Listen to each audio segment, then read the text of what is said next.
Hi, it's Melissa. I'm back with episode 6, the final episode of OPL's Art at Home. This is a YouTube series where we look at some of the notable works from the permanent collection of the Aurelia Public Library.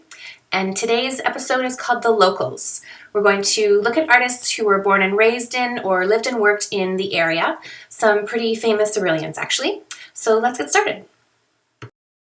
Born in 1903, Ada Torrance graduated from the Ontario College of Art and taught at Northern Secondary School in Toronto. Torrance's great love of the outdoors is well documented in her many oil and watercolor paintings on the subject. Her husband Tom was a medical doctor who had a keen botanical interest. When the pair settled in Aurelia in 1945, they began growing flowers for exhibition in the Aurelia Fall Fair. They also grew their own vegetable garden.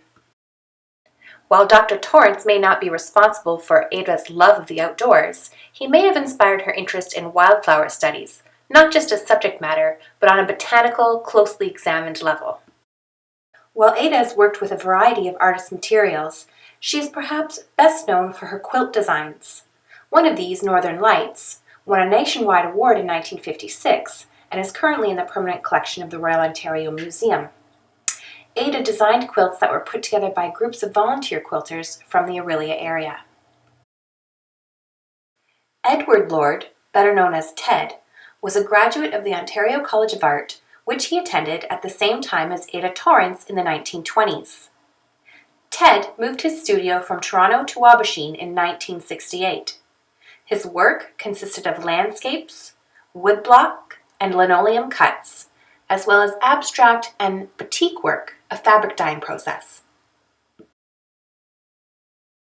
Artist, educator, businessman, and politician Richard Lucius O'Brien was born in 1832 in Shanty Bay, a village his father founded on the shore of Lake Simcoe.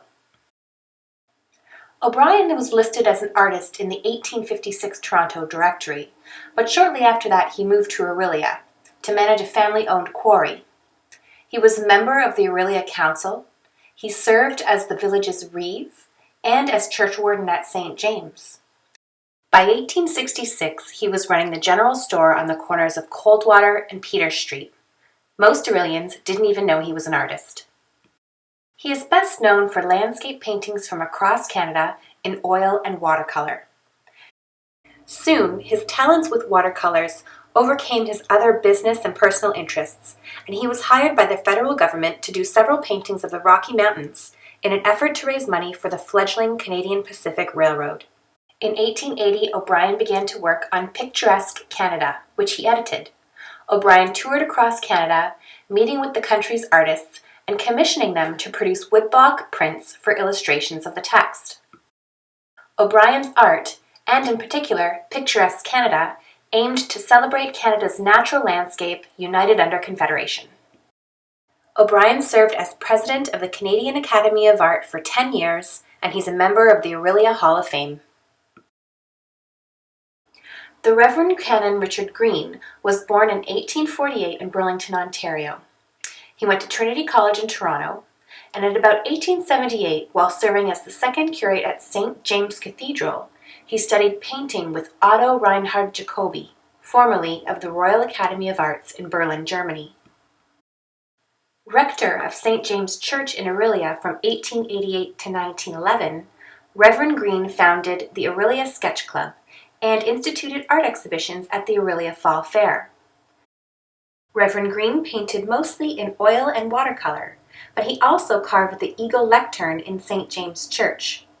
As an artist himself, he was the center of the artistic life of the town, and he delighted in giving encouragement to young people.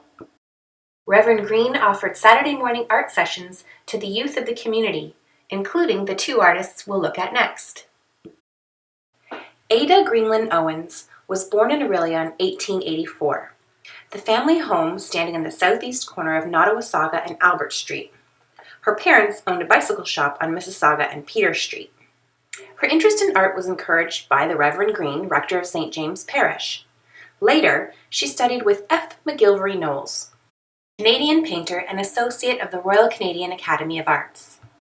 For the period Owens worked in Aurelia, 1905 to the early 1920s, she was the only professional artist here, and the first artist to open a studio in town. Here, she taught drawing and painting classes. In 1921, she married Joseph L. Owens and shortly thereafter moved to Windsor. Her paintings were primarily landscape pieces. The colorations are soft and muted, the atmosphere quiet and pastoral, the way Canadian painting was before the Group of Seven. She also designed and executed illuminated addresses. 2 were made for the town of Orillia and presented to Baron Byng of Vimy and Lord Tweedsmuir when they visited this town. The artist in our collection that I'm asked about most often is definitely Franklin Carmichael, likely because of his known association with one of the most iconic group of Canadian painters. Franklin Carmichael was born in 1890 in Orillia. He worked for his carriage-maker father, who passed on a good part of his design training to his son. Carmichael's interest in art found early expression, and he took lessons from the Reverend Canon Green. In 1911, Carmichael apprenticed with the Toronto commercial art firm Grip Limited, where he met several like-minded artists, including Tom Thomson. Carmichael shared studio space with Tom Thomson while working as a designer, and he began painting watercolors and oils of the Northern Ontario landscape.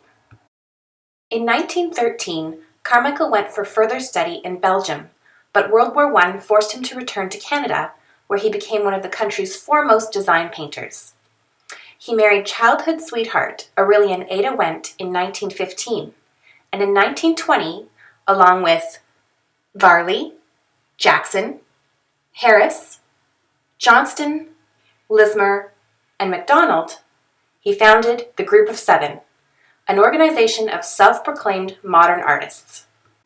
In addition to Tom Thomson, Emily Carr, and David Milne, the Group of Seven were the most important Canadian artists of the first decades of the 20th century.